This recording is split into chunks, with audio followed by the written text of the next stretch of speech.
Olá a todos, sejam muito bem-vindos a mais um episódio da nossa série Professor do Século XXI, a Tecnologia na Sala de Aula.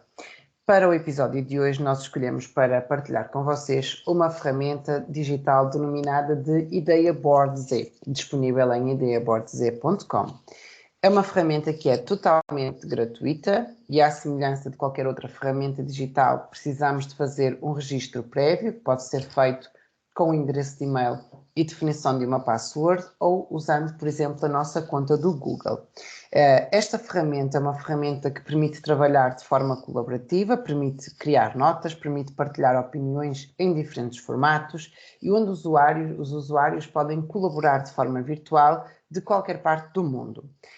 Além disso, é uma ferramenta que oferece suporte à comunicação, colaboração, construção de conhecimento social e brainstorming dentro e fora da sala de aula e que pode ser muito útil para também permitir uma organização de ideias, uma organização dos projetos. Então, esta é a página inicial da ferramenta, muito parecida com a página de quando nós entramos e fazemos login. Então, ao fazer login, abre-nos o ambiente de trabalho. Então, reparem que o layout é igual. A única coisa que muda são os 3 submenus da parte superior direita. Então, temos aqui Welcome, que é o mural de boas-vindas, My Board Z, onde nós temos os nossos murais criados, e aqui a forma de fazermos logout. Então, antes de nós passarmos às potencialidades desta ferramenta, vou até mostrar um mural de teste. Por exemplo, nós conseguimos perceber a estrutura. Então, por exemplo, temos aqui uma definição de went well, o que é que correu bem, o que é que não correu bem e quais são as linhas de ação. Então, é uma forma de pensarmos, por exemplo, num projeto, num trabalho de grupo que é realizado, o que é que correu bem, o que é que correu menos bem e quais são as linhas de ação para que ele possa correr melhor. Uma forma também de muitas vezes nós pensarmos até nas nossas próprias aulas. Nós fazemos um planejamento e no final da nossa aula muitas vezes nós precisamos de refletir daquilo que eu tinha planejado, o que é que correu bem, o que é que não correu tão bem e o que é que pode ser melhorado. Então pode ser uma forma de nós organizarmos as nossas ideias também. Então este é um exemplo de um mural, a estrutura como ela aparece, como vocês reparam, fica numa estrutura muito bem organizada, com cores muito suaves, em que nos permite identificar as diferentes áreas e vamos perceber agora o que é que eu posso fazer com o Ideia Board Z. Então, o que é que eu posso criar? Basta virmos aqui em Create e temos aqui as diferentes possibilidades. Teremos sempre que dar um nome ao nosso mural, portanto, ao nosso menu, à nossa aba, por assim dizer, dar uma descrição.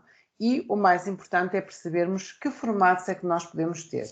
Então, nós podemos ter formatos livres, na forma de secções, onde somos nós que atribuímos os nomes às secções, e podemos ter no mínimo uma secção e no máximo 10 secções. Então, eu posso dividir desde uma área até ao máximo de 10, que são as chamadas secções, tendo que nominar, dar o nome a cada uma dessas secções para ficar na estrutura da página. Então, são as secções que nos permitem criar.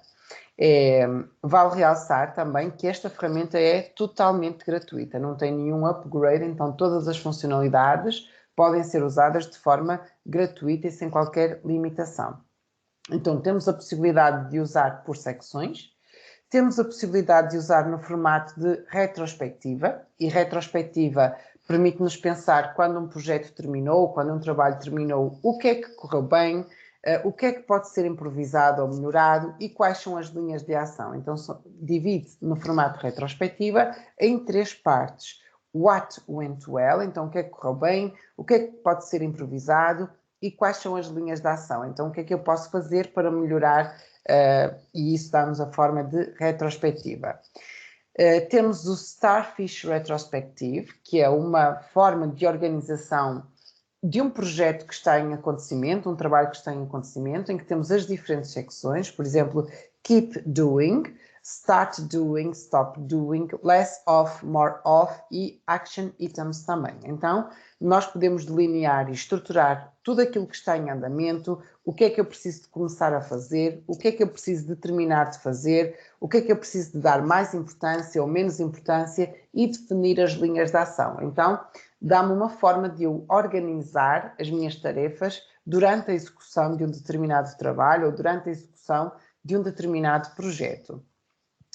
Temos o formato do Six Thinking Hats, que são os 6 chapéus do pensamento, que é uma metodologia ativa também, baseada em 6 cores, cada cor associada a uma característica. Por exemplo, temos o chapéu azul, que é associado aos processos, o branco aos factos, o vermelho aos sentimentos, o verde à criatividade, o amarelo às vantagens, benefícios e o preto aos pontos de atenção ou precaução. Então, é uma forma de nós usarmos como estruturação dessa metodologia dos 6 chapéus de pensamento. Se eu quiser pensar numa atividade com os meus alunos, onde eu quero usar esta metodologia dos 6 chapéus de pensamento, então eu posso usar este aplicativo para fazer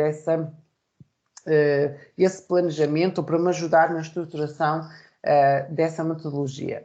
Depois temos o formato todos, por exemplo, onde nós temos a possibilidade de usar qualquer um dos formatos e dar o nome, e vamos então pensar num mural, por exemplo, com 4 secções. Vamos escolher 4 secções e vamos dar o nome ao nosso mural, por exemplo, uso da tecnologia. E vamos analisar, por exemplo, vantagens e desvantagens, que vamos colocar na descrição. Então, nós temos que colocar uma descrição, o nome, uma descrição. São 4 secções e vamos dar, por exemplo, aqui os nomes às secções. Então, vamos, por exemplo, pôr vantagens por níveis, por exemplo, vantagens nível 1, nível 1, definir as prioridades de vantagens, por exemplo, só a título de exemplo. Vantagens nível 2,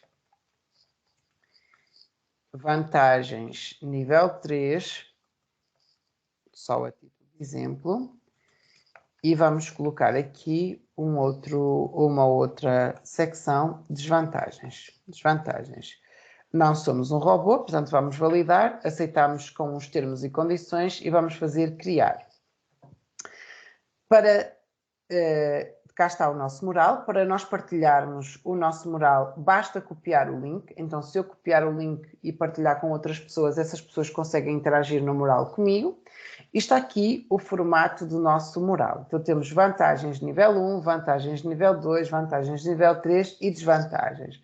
Por exemplo, que me permite analisar e definir temáticas. Se eu quiser, por exemplo, trabalhar um conteúdo com os meus alunos e sei lá, por exemplo, dentro dos reinos na biologia, falar de cada um dos reinos, então eu posso criar uma secção para cada um dos reinos. Então, pegar e colocar os meus alunos a interagir dessa forma. Então, eu divido em secções, como vimos, no mínimo de uma, no máximo de 10, e depois vou acrescentando, por exemplo, aqui, vantagens de nível 1. Inovação na sala de aula, só a título de exemplo. Inovação na sala de aula é uma vantagem, que pode até não considerarem que seja de nível 1, mas vou colocar aqui, por exemplo. Uma outra vantagem por exemplo, trazer a gamificação. Então, vamos ter gamificação na sala de aula, por exemplo. E por aí adiante. Então, vamos adicionando as nossas notas de acordo com os diferentes níveis, com as diferentes secções. A qualquer momento eu posso clicar na nossa nota, posso editar o texto, posso apagar e tenho a possibilidade de colocar um voto. Então, basta clicar em cima da mãozinha e eu dei um voto. Cá está, um voto. E vou fazendo isto para cada uma das secções. Basta selecionar no sinal mais e eu consigo adicionar uma nota e é esta a forma. Reparem, por exemplo, noutras potencialidades da ferramenta.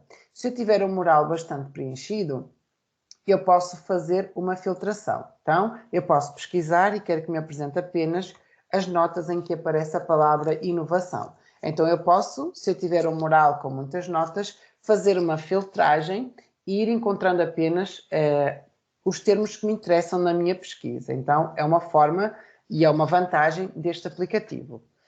Outra forma é como o mural é apresentado. Então, nós podemos ver todas as secções, mas se eu quiser, por exemplo, analisar as vantagens por nível, então eu posso, por exemplo, colocar só o nível 1, só a primeira secção, só a segunda secção, só a terceira secção, só a última secção, ou colocar todas as secções. Então, eu posso visualizar no todo ou visualizar na parte.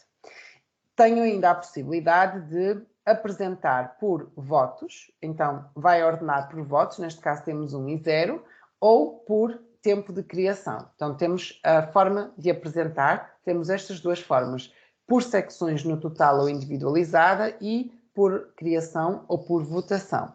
Uma outra vantagem da ferramenta é a possibilidade de exportar. Então nós podemos exportar em 2 formatos, então nós terminamos o nosso mural, por exemplo, e ele ficou num formato que eu queria, por exemplo, guardar, salvar ou até partilhar ou imprimir. Posso salvar como PDF, clicando aqui em PDF, então ele abre o PDF e vai indicar os itens de cada um dos murais ou de cada uma das secções com o número de votos. Como nós conseguimos ver aqui, nós só colocamos 2 notas no primeiro nível e um deles tinha votos. Então, tenho esta forma de organização. Ou posso também exportar no formato de Excel, onde ele abre um ficheiro em Excel, exatamente com a mesma estrutura do PDF, e que fica no formato de grelha em Excel. Então temos estas duas possibilidades, que é, após terminarmos o nosso mural, fazer a exportação. Então, é uma ferramenta que pode trazer inúmeras vantagens para a sala de aula, onde nós podemos usar com os nossos alunos na definição de trabalhos, colocar os nossos alunos a interagir e colaborar entre si, mas também para usarmos na nossa organização enquanto professores, no trabalho colaborativo com outros professores, a refletirmos sobre o nosso planejamento, sobre as nossas aulas, o que é que correu bem, o que é que não correu bem, quais são as ações para que possa correr melhor e definirmos os nossos projetos. Então, espero que essa ferramenta vos possa ser útil, que vocês a possam utilizar na vossa rotina diária, com os vossos alunos, e qualquer dúvida já sabem, é só entrar em contato e encontrarmos no próximo episódio.